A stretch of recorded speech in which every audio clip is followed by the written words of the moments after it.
Washington Matthews called it a nocturnal vigil in which men and gods, or the properties that represent gods, alike take part.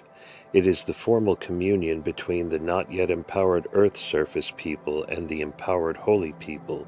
It is the meeting ground between the real and the ideal worlds. Through the no-sleep series of beautiful songs and prayers, the participants gain entry into the ideal reality of the Nightway's divinities and the mind of their leader, Talking God. When the no-sleep communion with the holy people begins, the Yeis are not yet fully resident in the reality of the Hogan, despite periodic masked appearances earlier during the rite, nor for that matter are the Nightway's participants yet fully residing in the reality of the holy people. It is a threshold time between the two realities, but the masks containing some of the power of the Yeis are available. They are necessary properties in the sacred kit yish of every Nightway chanter. This night they are laid out in their proper sequence on a ground altar of sacred buckskin and bolts of fine cloth. They are blessed by song and sprinkled with corn pollen by the chanter in an exacting manner. They are similarly sprinkled with sacred mixed waters by a virginal boy and girl. Then the masks are fed with a specially prepared corn gruel. Just as the masks are the outer manifestation of the Yeis, the boy and girl are outer embodiments of everlasting life and beauty respectively. Through their masks, the holy people have partaken of the banquet's food. Now the earth's surface people can begin eating. It is not a modern-day fare, mutton, fried bread, salad, and coffee, but mainly aboriginal wild vegetable and corn dishes from the days in which the Nightway teachings first appeared to their ancestors. The native foods are clearly still the best foods from a spiritual as well as a nutritional standpoint. Along with being fed, the Yeis must be fully awakened and welcomed into the Hogan sacred space. This is done by a wonderful song beginning with the refrain, "He stirs, he stirs, he stirs, he stirs. Among the lands of dawning, he stirs, he stirs. The pollen of the dawning, he stirs, he stirs. Now in old age wandering, he stirs, he stirs. Now on the trail of beauty, he stirs, he stirs, he stirs, he stirs, he stirs, he stirs. Sa'anagai bike hozho." Each of the holy people in the Navajo pantheon is named and described in the verse beginning with the lyrics, "Talking God, his white robe of buckskin." While singing this rather long song, the chanter gently shakes the appropriate mask as its description comes up in the lyrics. The masks are thus fully enlivened with the power and presence of the divinities. The holy people have arrived. In the sanctified space of the Hogan, which is now the jewel sunray and rainbow-covered Hogan of the holy people, the empowered and not yet empowered begin a full night of communion through song. Drums per se are not used during the Nightway. A ritual basket, such as held the mask's mixed gruel, is turned face down on the bed of sanctified cloth and blankets. When beaten with a baton made from bound yucca leaves, the basket's concave shape and tight weave make it well suited to produce the required sound. The basket is turned down, say the Navajos, when the drumming begins. Since the Nightway's no sleep derives from the Blessing Way rite, many of the songs come from its repertoire. The beautiful Blessing Way songs call in goodness and wholesome power. Their soaring mesmeric melodies fill the entire night. When dawn arrives, a series of special dawn songs are sung, and the vigil is completed with a long prayer and the passing of the pollen bag for a self-blessing. These basket-turn-down songs are sung during evenings 5 through 8. They bring in blessings during the rite's latter period of empowerment and the return to holiness of the one sung over. In fact, all who participate fully in the rite become empowered with the qualities of the tutelaries and the dreamer and are potentially transformed. The final daytimes of the rite are devoted to procedures for deeply identifying with and transforming into ideal empowered beings. In the nightway described by Washington Matthews, the fifth day was devoted to creation and use of a sand mandala of the great vision of the dreamer, the whirling logs. Day 6 saw a sand painting of the dance of the Yeis in their lodge on the north shore of the first lake visited by the dreamer during his journey, and Day 7's painting showed the scene witnessed by the dreamer in the lodge of the Fringe-Mouth Holy People by the first lake's southern shore on the occasion of his empowerment with their sacred knowledge. During the sand painting ritual, the one sung over is immersed in an amniotic sac of song and prayer and sits surrounded by the osmotic membrane of the sand mandala. Gladys Reichard rather dramatically described this ritual as a spiritual osmosis in which the evil in man and the good of deity penetrate the ceremonial membranes, sand paintings, in both directions, the former being neutralized by the latter, but only if exact conditions for the interpretation are fulfilled. If this interpretation of ordinary and ideal states of being is done correctly, beautifully, the one sung over becomes totally identified with the ideal power beings, and in mentally and physically acquiring their powers is healed, made holy, and restored to beauty. The sand painting rituals are the best approximation that can be made of the dreamer's experiences in the ideal reality of the holy people. In the ritual of Day 5, the one sung over is seated upon sandy-crossed logs along with the paired Yeis in the lake of whirling waters, as their swastika cross is moved sunwise around the lake by the staffs of the blue sheep gods, and calling God, and sanctified and purified with pollen sprinkled by talking God. But this sand painting is not a representation of a cross of logs in a sacred lake surrounded by deities. It is that cross of logs written upon by the dreamer, and this is no longer the one sung over sitting on the log cross with the Yeis, but the dreamer himself. Likewise, the masked apprentices with the appropriate healing touches are no longer simply men but gods. They apply sand particles from the bodies of the divinities in the mandala to the one sung over's associated body parts, transferring their divine power and transforming the person's body-mind into its own ideal form. On Day 6, the patient becomes the dreamer once again and experiences via the sand painting the grand contradance of the holy people in their lodge in the sacred realm. This is said to be the model for the so-called Yeibichie dance done by teams of male and female masked dancers during the night-long events of the ninth night of the nightway. On Day 7, the sand painting ritual re-experiences the falling ill and healing of the dreamer by the power of the fringe-mouth gods. Day 8 sometimes includes a sand painting of Black God to convey Black God's great power. The spell by this time has been essentially lifted, and the one sung over has become fully acquainted with the dreamer's journey. The events of the final nights are now turned toward fully empowered the one sung over as a holy being and healing the symptomatic affliction of body-mind. This completing phase of the rite is also a time when the uninitiated seek entry into the mysteries of the Nightway's holy people, and when the already initiated seek renewal and reinforcement of earlier initiations. These rites of initiation take place in a highly charged atmosphere of the wood stove warmed hogan, which has become imbued with the beauty of 5 or more night days of ritual power. It is now a holy place purified of negativity and full of the presence of the holy people. Into this inner sanctum come the initiates and various divinities, led by Talking God and a consort goddess. The drum is turned down, and an envelope of sacred sound permeates the initiation's environs as the seated men and women begin to mentally walk in beauty. Because the dreamer's journey has one of initial difficulty, its suffering is symbolized in the first ritual of the initiation. After the female yei applies cornmeal to the various power spots of each person's body, the male initiates are lightly whipped with yucca fronds by talking God.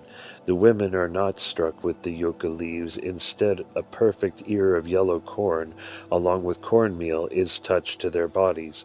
With the initiate's body-minds now made holy, the chanter's assistants take off their masks to reveal to the awed younger initiates the secret truth, which is that their cousins, uncles, fathers, or male family friends now standing before them are only the agents of the holy people, whose power permeates the masks. Furthermore, while the divine power can be acquired, as in the case of the dreamer, it is not a material kind of power so much as a quality to be found in the inner reaches of the body-mind. The unmasked earth surface men then place the masks over the heads of the initiates so that they may look through the eyes of the mask and know that they too have become empowered with the beauty and yin mind power of the holy people. During these final nights and days, the one sung over's illness should have begun to dematerialize as the body-mind becomes increasingly purified and imbued with holy power. The daily sand painting rituals and nighttime initiations and basket drum songs fully transport the attentive initiates into the realm of health and holiness. These procedures now yield to a process of leading the people back to their ordinary reality in a reintegrated and empowered state, much like that achieved by the dreamer after his healing and initiation in the land of the gods. The return to ordinary reality takes place during the ninth evening and nighttime events, which merge into the dawn of the ninth day. The holy people and the earth surface people join in a grand mass ball following a prayer of purification and transformation. Midway through the ninth evening, the chanter and the one sung over exit the hogan into the cold air. Numerous bonfires warm the gathering crowd who await the rituals and dances. The master of ceremonies and the one sung over arrive and are joined by several of the holy people, personated by masked dancers. Washington Matthews' 19th century chanter teaches, used for the purpose, the shooting goddess, akin to the Greco-Roman Diana, red god, whose powers cure sight afflictions, and water sprinkler, whose life-giving waters soothe bodily aches and paralysis. Sometimes the warrior twins make an appearance. Their weapons and fierce posturings dispel the monsters outside and inside the body-mind. Other yeis may also appear at this culminating prayer of transformation. During one nightway, I witnessed the appearance of Talking God, a fringe-mouth god, and a mountain sheep god. They arrived in a single-file procession with the chanter and approached the one sung over, who was seated, facing east, in front of the hogan. Also on this night, the chanter was joined by 4 dancers wearing simple buckskin masks topped by tall feathers, whose bodies were painted white with clay.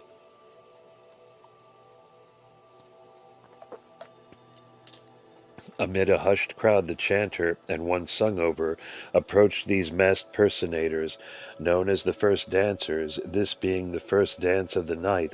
They are, in fact, the embodiments of the 4 directional thunderers, the all-powerful bearers of the energy of sky and lightning, who empowered, healed, and made holy the warrior twin sons of Changing Woman in the eastern lodge of the Sun-Bearer.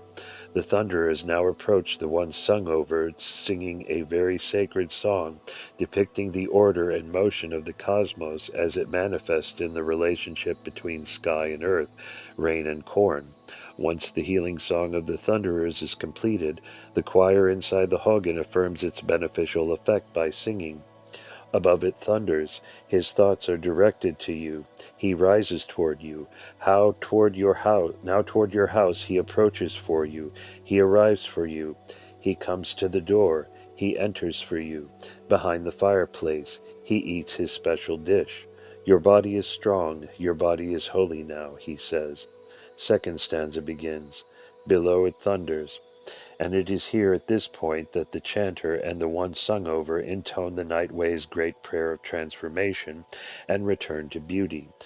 The prayer is directed to the eastern chief of the Thunderers, who is Dark Cloud and Pollen, and places the patient as well as all whose imaginations are stimulated by its words into the reality of the Thunderers. Those so affected are no longer themselves but the dreamer, who is about to become a holy being. The first part of the prayer calls upon the Thunderer and describes him and his reality in glorious detail. In Segihi, in the housemaid of the dawn, in the housemaid of the evening twilight, in the housemaid of the dark cloud, in the housemaid of the he-rain, in the housemaid of the dark mist, in the housemaid of the she-rain, in the housemaid of pollen, in the housemaid of grasshoppers, in the dark mist curtains the doorway, the path to which is on the rainbow, where the zigzag lightning stands high on top, where the he-rain stands high on top. O male divinity, with your moccasins of dark cloud, come to us. With your leggings of dark cloud, come to us. With your shirt of dark cloud, come to us. With your headdress of dark cloud, come to us. With your mind enveloped in dark cloud, come to us. With the dark thunder above you, come to us soaring. With the shapen cloud at your feet, come to us. With the far darkness made of the dark cloud over your head, come to us soaring. With the far darkness made of the he-rain over your head, come to us soaring. With the far darkness made of the dark mist over your head, come to us soaring. With the far darkness made of the she-rain over your head, come to us soaring. With the zigzag lightning flung over high over your head, come to us soaring. With the rainbow hanging high over your head, come to us soaring. With the far darkness made of the dark cloud on the ends of your wings, come to us soaring. With the far darkness made of the he-rain on the ends of your wings, come to us soaring. With the far darkness made of the dark mist on the ends of your wings, come to us soaring. With the far darkness made of the she-rain on the ends of your wings, come to us soaring. With the zigzag lightning flung out high on the ends of your wings, come to us soaring. With the rainbow hanging high on the ends of your wings, come to us soaring. With the near darkness made of the dark cloud, of the he-rain, of the dark mist, and of the she-rain, come to us. With the darkness on the earth, come to us. Next offerings are given to the Thunderer. With these I wish the foam floating on the flowing water over the roots of the great corn. I have made your sacrifice offering. I have prepared a smoke for you. Then comes a visualization in the form of a request for restoring the one sung over's body-mind into beauty, read happily as in beauty, an affirmation of its having been accomplished. My feet restore for me, my limbs restore for me, my body restore for me, my mind restore for me, my voice restore for me. Today take out your spell for me. Today take away your spell for me. Away from me you have taken it. Far off from me it is taken. Far off you have done it. Happily I recover. Happily my interior becomes cool. Happily my eyes regain their power. Happily my head becomes cool. Happily my limbs regain their power. Happily I hear again. Happily for me the spell is taken off. Happily I walk. Impervious to pain I walk. Feeling light within I walk. With lively feelings I walk. In such a state of restoration and transformation into beauty, all good things now come to the one sung over. Happily abundant dark clouds I desire. Happily abundant dark mists I desire. Happily abundant passing showers I desire. Happily an abundance of vegetation I desire. Happily an abundance of pollen I desire. Happily abundant dew I desire. Happily may fair white corn to the ends of the earth come with you. Happily may fair yellow corn to the ends of the earth come with you. Happily may fair blue corn to the ends of the earth come with you. Happily may fair corn of all kinds to the ends of the earth come with you. Happily may plants of all kinds to the ends of the earth come with you. Happily may goods of all kinds to the ends of the earth come with you. Happily may jewels of all kinds to the ends of the earth come with you. With these before you, happily may they come with you. With these behind you, happily may they come with you. With these above you, happily may they come with you. With these below you, happily may they come with you. With these around you, happily may they come with you. Thus happily you accomplish your tasks. Now all the people will think well toward the one sung over, and in doing so they too will abide happily in beauty. Happily the old men will regard you. Happily the old women will regard you. Happily the young men will regard you. Happily the young women will regard you. Happily the boys will regard you. Happily the girls will regard you. Happily the children will regard you. Happily the chiefs will regard you. Happily as they scatter in different directions they will regard you. Happily as they approach their homes they will regard you. Happily may their roads come to be on the trail of pollen. Happily may they all get back. Finally comes the mandalic benediction and sought-after goal of every Navajo rite of transformation. In beauty I walk, with beauty before me I walk, with beauty behind me I walk, with beauty below me I walk, with beauty above me I walk, with beauty all around me I walk. It is finished in beauty, it is finished in beauty, it is finished in beauty, it is finished in beauty. At this point begins the great public spectacle of the Ye'ebiche'i dance. Numerous teams of masked dancers take their turn throughout the long night until the dawn. They are each led by dancers wearing masks of Talking God and Water Sprinkler God. They are envisioned as families of Ye'is coming to the dance held for the dreamer in the lodge of the Ye'is on the north shore of the first lake he visited during his sacred journey. In their mind's eye, the onlookers are no longer standing around juniper log fires, alternately warming their fronts and backs against the cold night air. They are in that lodge watching the dance of the gods. The dancers' masks are of the generalized male and female Ye'i types, the Hashchabaka and the Hashchaba'ad. It is a class of holy people who Navajos ultimately can become by knowing the chantway path into beauty. In essence, we stand around witnessing an event belonging to two realities. On the one hand, this is the sacred dance of the holy people in their lodge. The eerie light, numbing cold, and knowledge of the rite's narrative all reinforce this perception.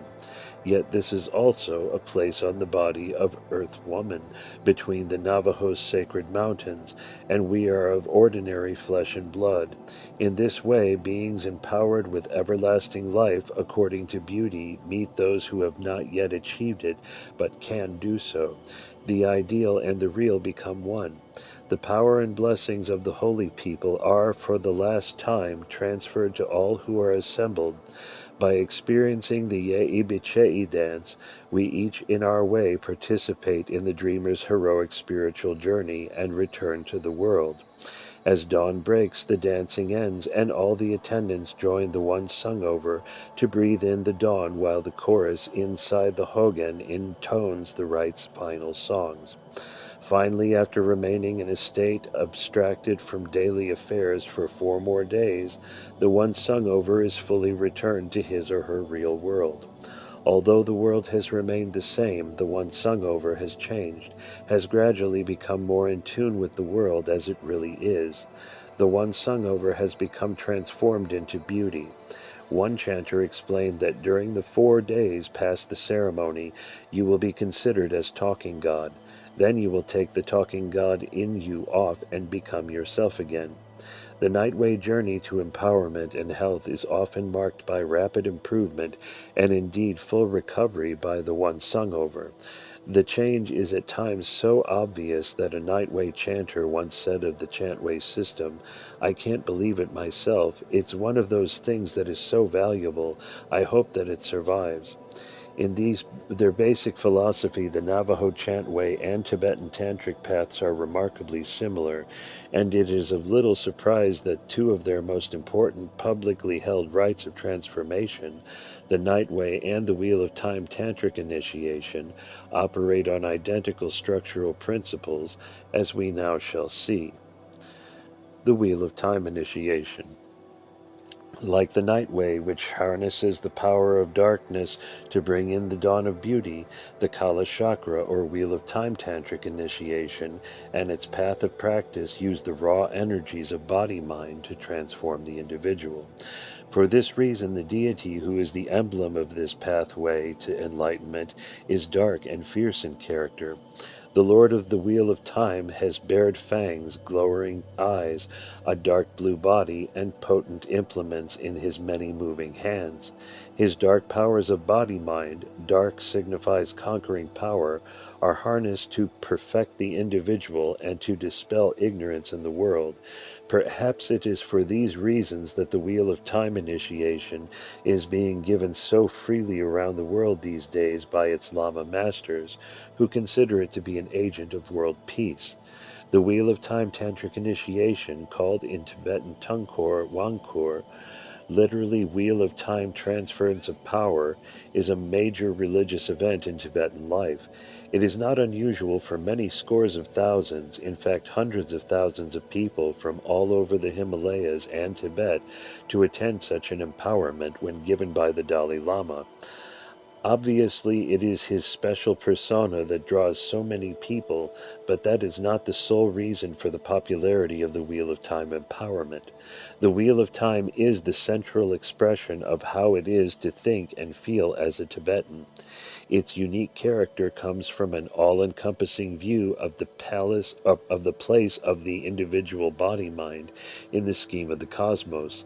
The Wheel of Time empowerment spans approximately 13 days and involves the combined efforts of the Lama, many monks and lay assistants, organizers, and sponsors.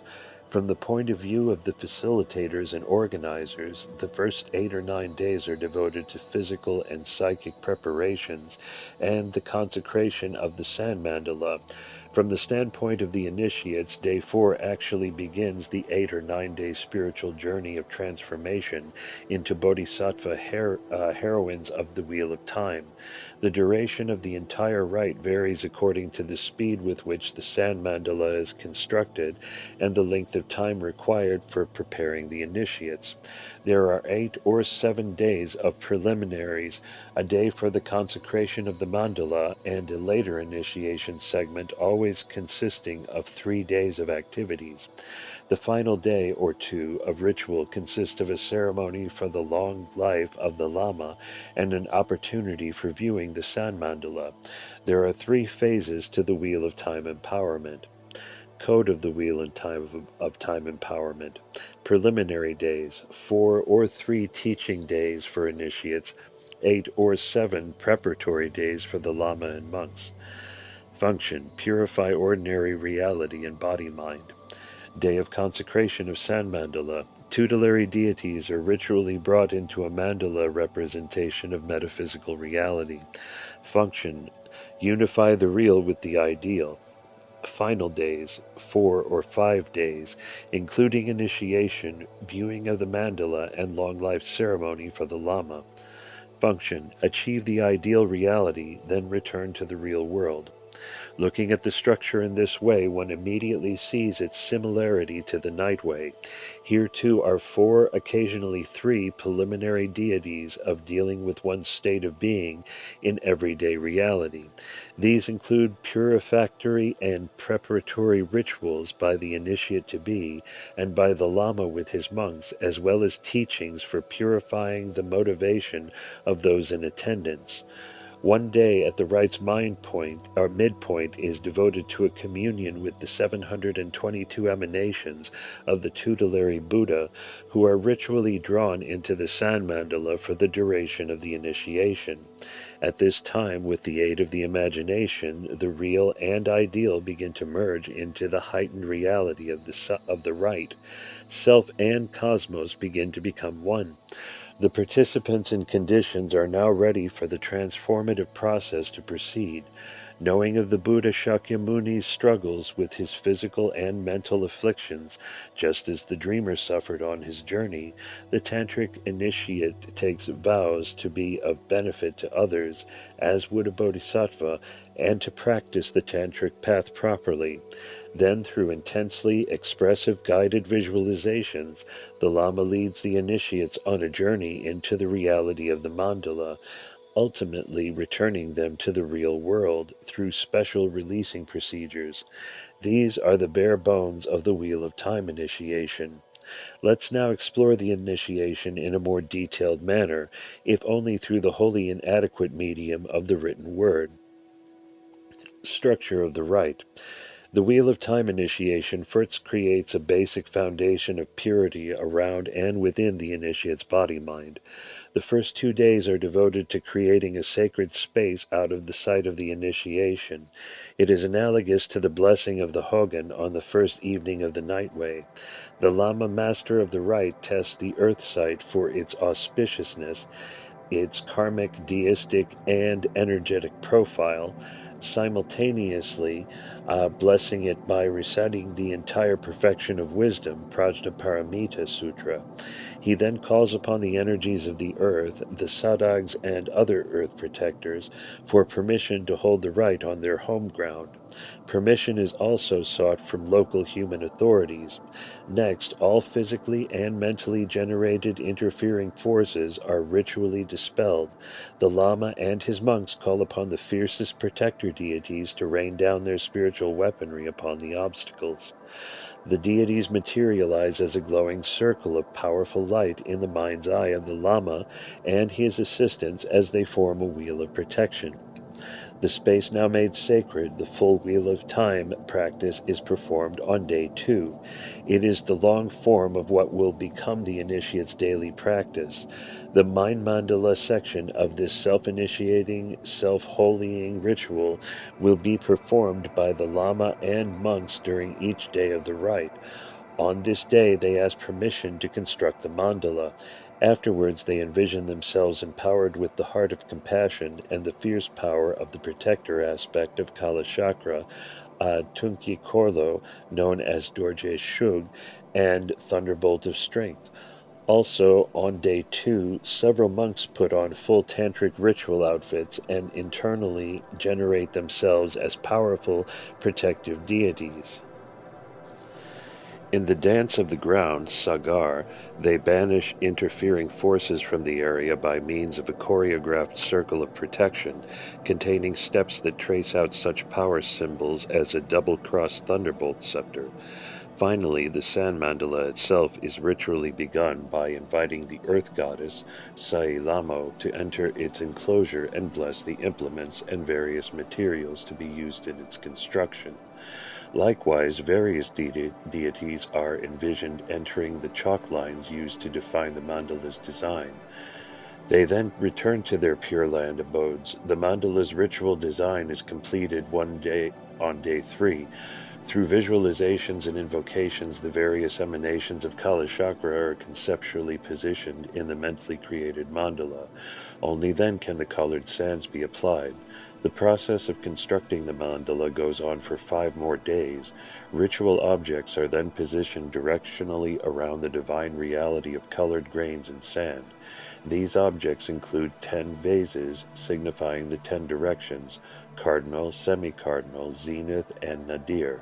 They refer to the 10 wind energies of the subtle body of Kala Chakra, upon which rides the deity's enlightened mind's awareness.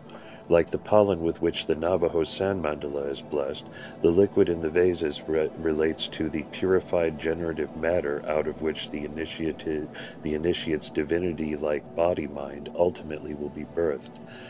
Purba, or ritual daggers, also are set to the 10 directions. These serve as protection from interfering forces. They are analogs to the Navajo's plumed staffs around their sand mandalas. Once set, all the objects around the Wheel of Time mandala are purified and empowered by the visualization and liturgy of the Lama and monks. The land below and around the Lamas and the deity's ritual pavilion, as well as the mandala, is now fully prepared.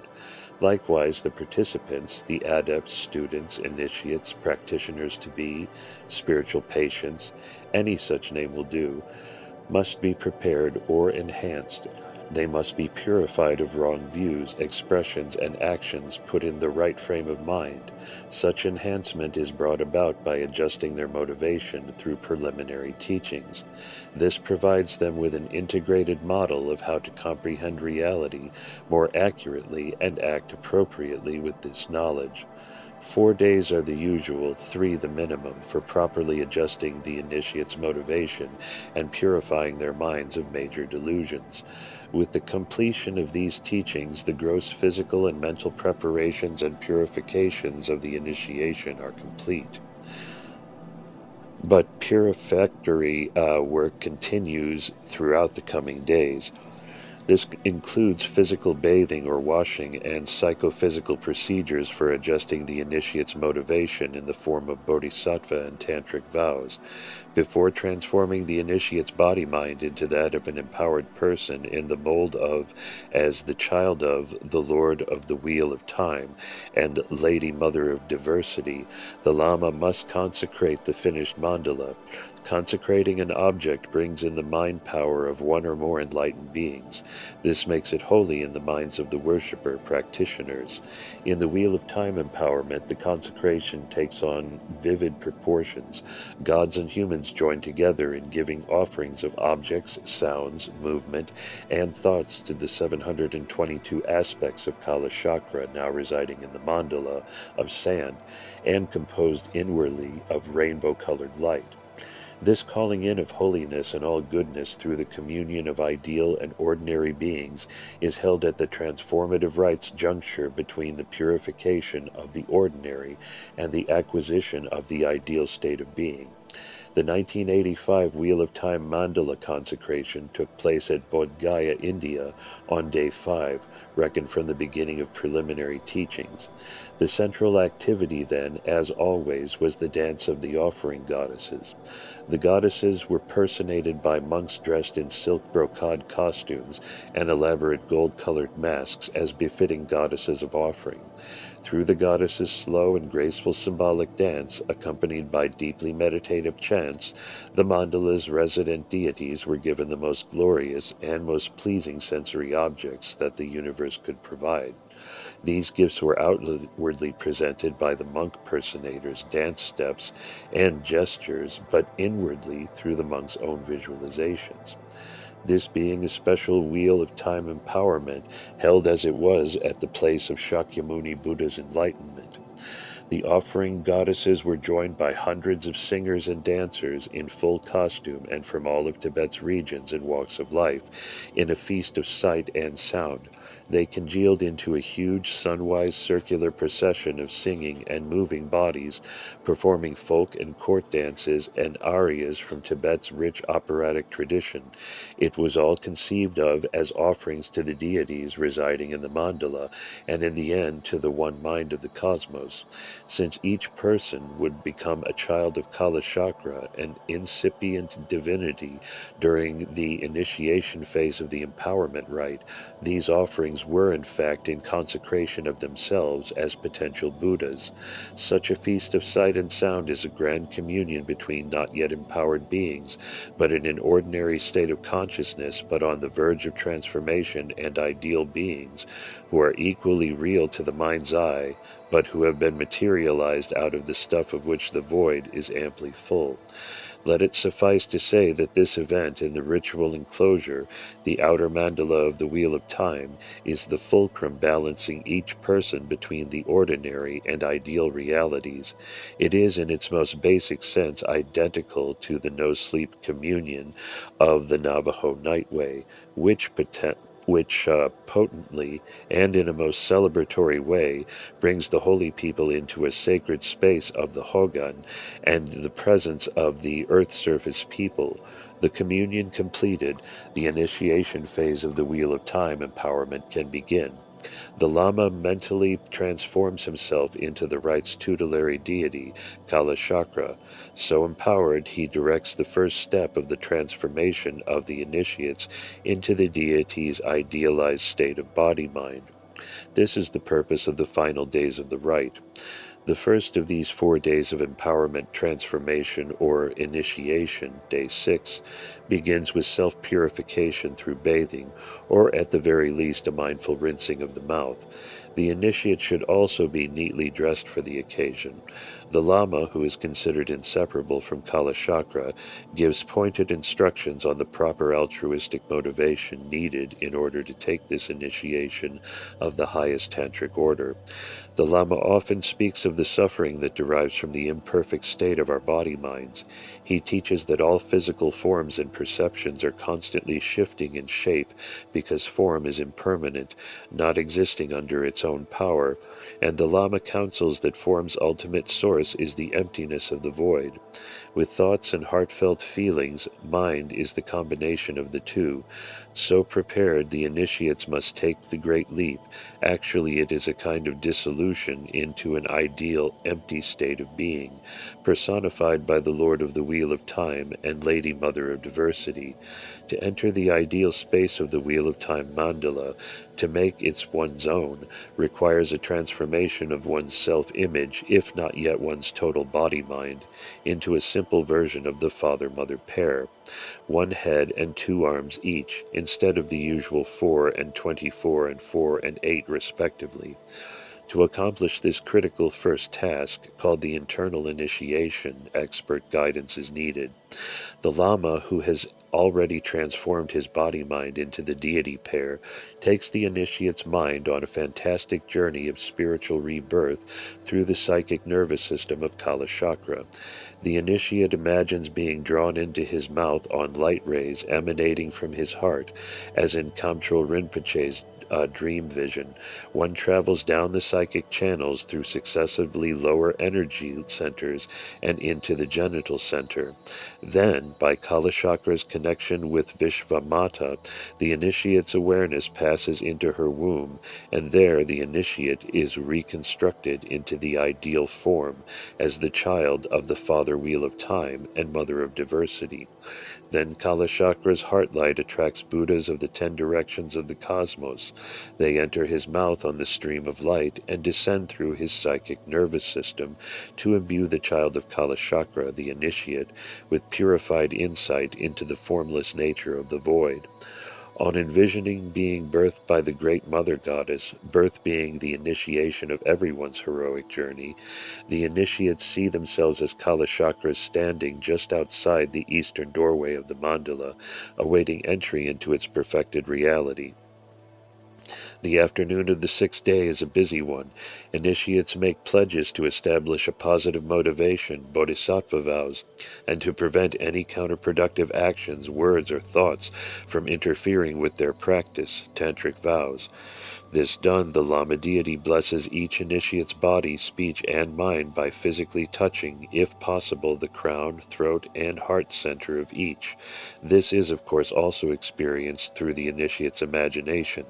The Lama uses for the purpose a conch shell filled with empowered water from the 10 vases around the mandala.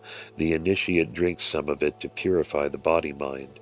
The mind energy of all the Buddhas of the cosmos are directed to these 3 vitality places of body-mind, where they purify and bless the initiate, who is now considered to be a pure vessel for the mind of the enlightenment, and thus capable of entering the mandala. At the end of this first day of the empowerment process, the Lama helps the initiates to visualize the qualities of the 5 primary tantric Buddhas and of the diamond being. This purifies the 6 primal elements composing the body-mind. Finally, the diamond being is invoked to facilitate the arrival of various initiation deities on the following day. With such a state of mind established in the initiates, Day 6's proceedings come to a close. During the morning of Day 7, the Lama and monks perform the entire practice of Kalachakra, the obligatory washing by the initiates, giving of offerings, and ritual dispersal of interfering forces by the Lama and monks are completed. The initiates begin again the process of visualizing themselves as glowing mind-light versions of the Kalachakra pair. They repeat their bodhisattva and tantric vows and are again properly motivated by the Lama. At this point, the Lama leads the initiates through a guided visualization consisting of a thunderbolt scepter growing out of a full moon disk. The moon symbolizes the conventional or ordinary mind possessing bodhisattvic compassion, and the thunderbolt is the ultimate, ideal state of awareness of reality of the void, sought out through the bodhisattva's blissful, compassionate action. The concept of the union of the ideal and the real, called the all-encompassing yogic mind, is thereby scripted and embedded in the initiates' minds. On the wings of their imagination, the initiates now begin their entry into the mandala through the eastern portal of the lowest level, the body mandala. They visualize being led by the hand of the Lama, who holds the thunderbolt scepter, into the palatial abode of the Lord of the Wheel of Time. They circumambulate within it several times in a sunwise manner. At each gate, cardinal direction, the initiate visualizes becoming transformed into the tantric Buddha appropriate to that direction. In this way, the initiate's 5 psychophysical aspects of body-mind become one with those of the Buddhas. During these procedures, the initiate wears a thin red cotton blindfold over the forehead that is too thin to block out much light. Its true purpose is to signify the darkness of ignorance. Once the initiates reach this point in the transformation of body-mind, the Lama instructs them to remove the blindfold, imagining that the veil of ignorance has been lifted and that they now see with the eye of wisdom. By using the purified mind's eye, initiates may now see the entire 4-tiered mandala glowing with the mind's clear light refracted into rainbow colors. It appears to be alive, beehive-like, with its resident deities. At this point, the initiates are led by the Lama in a glorious visualization of the mandala's entire reality, level by level. He introduces them to each class of deities and their place in the mandala's spiritual architecture. They are aspects of our own subtle body-mind's qualities and simultaneously aspects of the processes of time and space. So ends Day 7, the second day of the empowerment phase of the initiation. Day 8 begins much like the previous ones, but for the fact that initiates should now know themselves to be already inside the ideal reality of the mandala. Having lifted the blindfold off the eye of wisdom, the third eye, met the mandala deities and come to a deeper understanding of their own potential, they are now ready to receive the actual initiations. These finally and fully empower the initiates to mentally generate within themselves, using the innate faculties of body-mind, Kalachakra's blissful awareness of the ultimate nature of things. The Lama who is Kalachakra guides the initiate on their journey into inner space, where they interpenetrate with the initiating deities.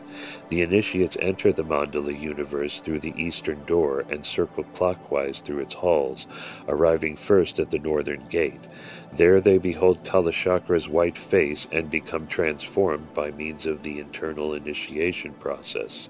At the northern gate, each one takes the form of a white Buddha of boundless light and is visited by 5 wisdom mothers, consorts of the 5 primary tantric Buddhas, who purified the initiate's foundation elements of earth, water, fire, wind, and space. Appropriately, this first initiatory step is likened to the first bath given a baby by its mother after birth. Therefore, sips of sanctified water are given to the initiates. The water is envisioned as containing the 5 purifying goddesses. This comprises the first of 2 procedures meant to act on the bodily component of the total body-mind system. In addition to purifying, it also plants psychophysical seeds for attaining the enlightened qualities of the goddesses. These seeds will sprout in the newly cleaned earth of body-mind and grow according to how well they are watered through the lifetimes of the initiate. Still at the northern gate, the second procedure of the body initiation transforms the initiate's constituents of body-mind, form, feelings, thoughts, actions, and the coordinating consciousness. These are visualized as the 5 primary tantric Buddhas. Here seeds are sown for attaining their state of being.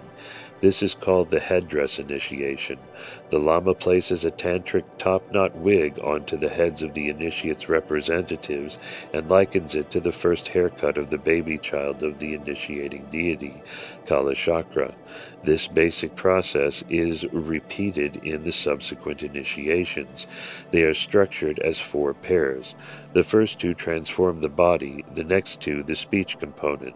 The third pair transforms the sensory faculty and actions, while the fourth establishes a state of blissful awareness of the emptiness of the basis of all phenomena. The first of each pair contains the internal initiation sequence, but with a different face of Kalachakra and Tantric Buddha transformation. These essential initiations completed, the Lama next sets the initiates firmly on the path. He gives special instructions on the meaning of the Wheel of Time Tantra and advice on how to keep one's practice pure and integrated into daily life. The initiates are now empowered to visualize themselves daily as, and take on the qualities of, the Lord of the Wheel of Time and Lady Mother of Diversity. This, the generation stage, is only the first of 2 phases in the lifelong transformative process of the Wheel of Time Tantra. The second, or completion stage, is beyond the scope of this book, however. Suffice it to say that its potent techniques, which are among the most privileged of information, and for good reason, vigorously and most completely manifest in one's body-mind the awareness now dawning through the initiation and practice of the generation stage. As far as the Kalachakra initiation rite is concerned, there is still some work to be done. The initiate's final day, day 9, has now arrived. As is the custom in Tibet, those assembled offer the Lama deity a ceremony to enhance his and the initiate's life force, commonly called a long life prayer.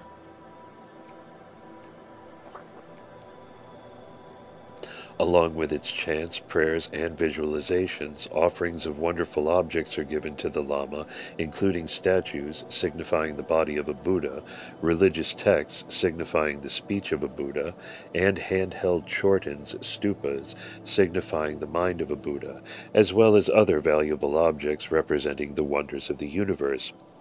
During the 1989 Kalachakra Empowerment in Los Angeles, these offerings were preceded by a White Tara Long Life Empowerment ceremony. In it, the Lama and initiates visualize themselves as having their body-mind vitality and equilibrium restored by the powers of the White Tara. The Dalai Lama described her as the embodiment of the purified energy propelling all the actions of all the Buddhas.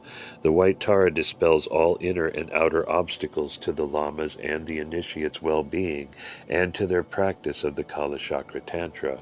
Finally, to fully effect their return into the real world from the mandala of Kalachakra, the Dalai Lama gave the initiates valuable advice for their continued spiritual journeys in the real world.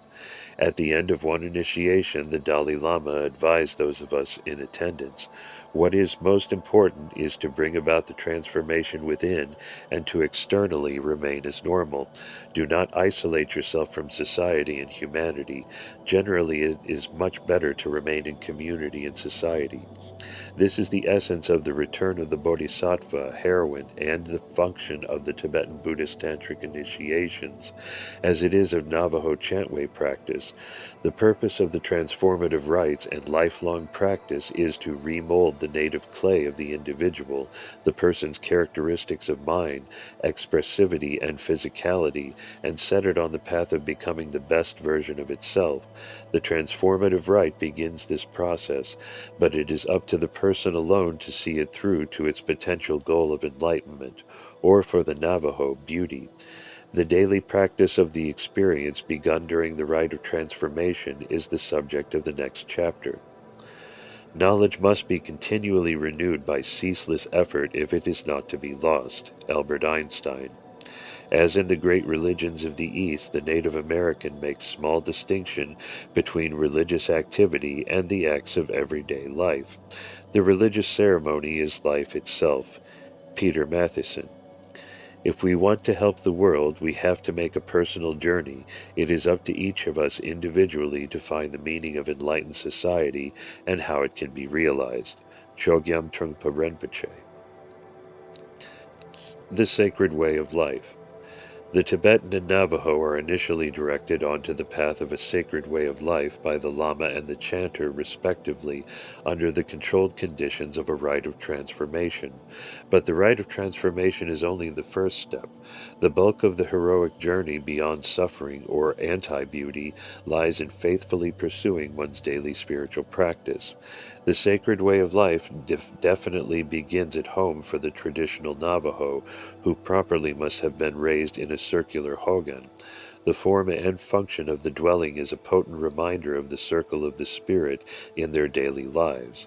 The old-style Navajos rise before dawn, wash with cold water, and for the specific purpose of strengthening themselves, may further clean the body by rolling in a snowbank. Children are taught these habits early in life, as they are instructed to run 4 vigorous circuits towards the dawn's early light, the source of strength of mind and in the running of body. When Venus rises in the sky, followed by the first clear light of day, Navajos breathe in the dawn 4 times. They sing special sacred songs in the dawn, as well as other chants and prayers that have been learned at various chantway rites, especially those at which they have been sung over or initiated. Corn pollen or meal is sprinkled first toward the dawn and talking god, then all around oneself, and closing oneself in a circle of beauty. A prayer dedicated to gaining spiritual strength and inspiration is also a typical feature of the Navajo's daily morning practice. It may be very much like the following prayer, which is used at the end of many ceremonies and tribal council business gatherings. In beauty may we dwell, in beauty may we walk, in beauty may our male kindred dwell, in beauty may our female kindred dwell. In beauty may it rain on your young men, in beauty may it rain on your young women, in beauty may it rain on your chiefs, in beauty may it rain on us, in beauty may our corn grow, in the trail of pollen may it rain, in beauty all around us may it rain, in beauty may we walk. The beauty is restored, the beauty is restored, the beauty is restored, the beauty is restored.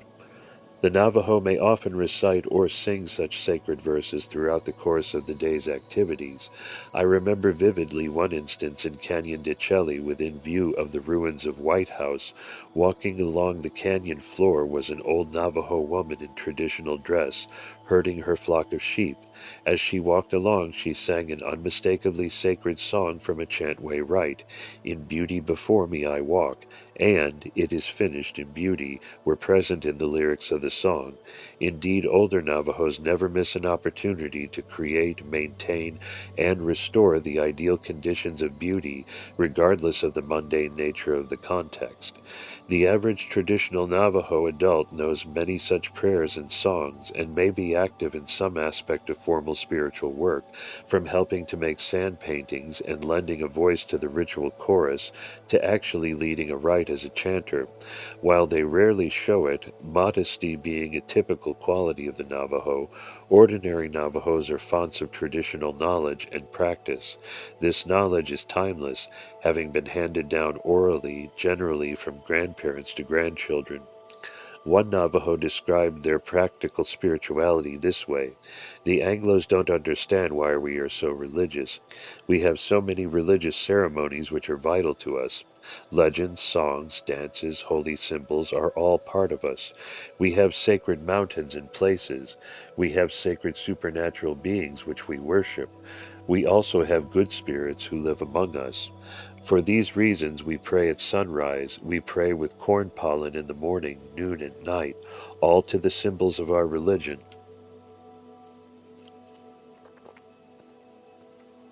Our symbols are our relatives. For these reasons, our culture is very religious. We must relate our culture to our children. It's important that we do this." Such is the attitude informing the following excerpt of a monologue by nightway chanter Andy Natonaba, which he gave as a teaching to his grandchildren with regard to the importance of sacred songs. The songs were created at White House ruins. When traveling, one should sing the songs.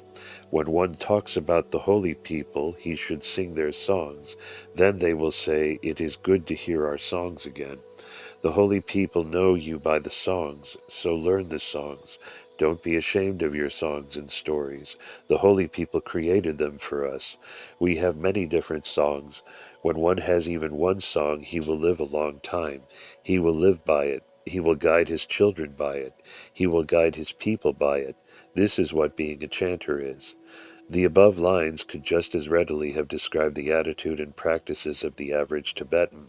Whether in the course of a ceremony or in the daily acts taking place in the home, the outside observer is amazed at the depth of the average Tibetan's spiritual commitment and know-how. This total involvement is well demonstrated by the individual Tibetan's compendium of daily chants, prayers, and mantras. They are matched by the variety of printed, painted, sculpted, and photographed images of lamas, Buddhas, tutelary deities, and offerings to them, gracing even the humblest of household altars. Likewise, the depth of Tibetan spirituality can be heard in the hum of Om Mani Padme Hum spilling incessantly from their lips whenever they circumambulate a holy chorten, weave a rug, or even consummate a business deal in the bazaar. Like the Navajo, the serious Tibetan rises at dawn, does immediate toiletries, and cleans the room. The Tibetan then goes outside and gathers juniper or pine boughs into a brazier, usually located on the rooftop. These are burned in a sangsol, an offering rite to the full range of Buddhas and protectors. The liturgy is chanted by an elder and often by other family members. Back in the home, one of the family replenishes the altar's water offering bowls and butter lamp, lighting it with a flaming stick of incense, and begins daily prayers and practices. Some Tibetans use this time as an opportunity to give prayers and sensory offerings to Ozer Changma, the goddess of the spreading dawn rays, and all direct their prayers and visualizations of the riches of the universe to the full range of Buddhas, Bodhisattvas, and their personal tutelary deities. Likewise, the senior Buddha of the East and Dawn, the diamond being, figures prominently in many people's morning practice. The result is an early morning beehive of activity in every Tibetan community, with chants, prayers, and evergreen smoke permeating its airways. This daily reinitiation into the spiritual way of life results in a special personal presence among individual Navajos and Tibetans. The anthropologist Gary Witherspoon observed of the Navajo that which is also true of the Tibetan. If a Navajo is to be truly healthy and happy, beauty must dominate his thought and speech, and harmony must permeate his environment. Beauty flows from the mind or inner form of a person. Navajos have radiant personalities, and the beauty they have within themselves seems to radiate from the inner core of their being. This can be readily seen in first-hand observation or even in photographs. Consider the following comment by Thubten Jigme Norbu, Tagtse Rinpoche. I think of Tibet as a beautiful country, and so it is, but the greatest beauty to me is that the people live a life dedicated to religion. You know it when you meet them, without being told. There is a warmth that touches you, a power that fills you with new strength, a peace that is gentle. I remember such people, and I feel sad that now it is so seldom one meets their like. The Tibetan's daily spiritual experience has at its core a specific practice, Duthop Sadhana. It is a carefully programmed transformative procedure that helps one progress along the tantric pathway into which one has been initiated. John Blofeld observed that the aim of the sadhanas is to transcend duality. Put another way, one uses the sadhana to bring one's real-world reality into its ideal state, transforming, at the beginning of the daily cycle, the imperfections and disorders of the real world into their ideal corollaries. This brings to mind again the tantric axiom, there is no difference between samsara and nirvana. The real and the ideal appear as one and the same through the continually renewed vision of spiritually empowered eyes. Perhaps this is what Albert Einstein meant by continually renewing knowledge. It certainly is what the Navajo mean when they sing about becoming continually spiritually renewed on the path into old age. but Lama Govinda possibly put it best from his perspective as a tantric practitioner. He described the sadhana as a practice in which the divine presence is ever recreated in luminous images and archetypal symbols until the mind and body of the devotee are transformed into the visible and tangible expression of Buddhahood. This transformed body-mind expression of Buddhahood is symbolized by the diamond being, and the method of taking on his or her another tutelary's qualities is through the sadhana's carefully designed system of dissolving into emptiness. It is a way of transcending one's ordinary form of body-mind.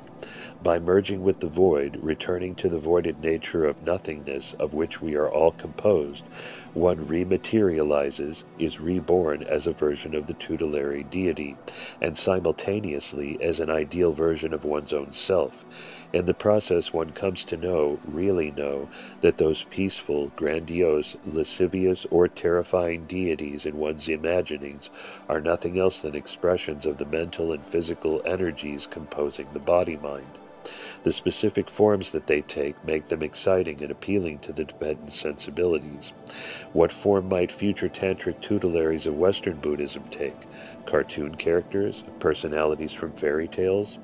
These ideas are not at all strange to the Navajos, who during informal daily chantway practices easily become talking god or changing woman, or the warrior twins. Through their cycles of beautiful songs and prayers, their vivid imaginations, and their spiritual way of life, Navajos are completely given over to existing in an atmosphere of the marvelous, where mountains and canyons, ruins and springs, and all living things are imbued with power and sentience.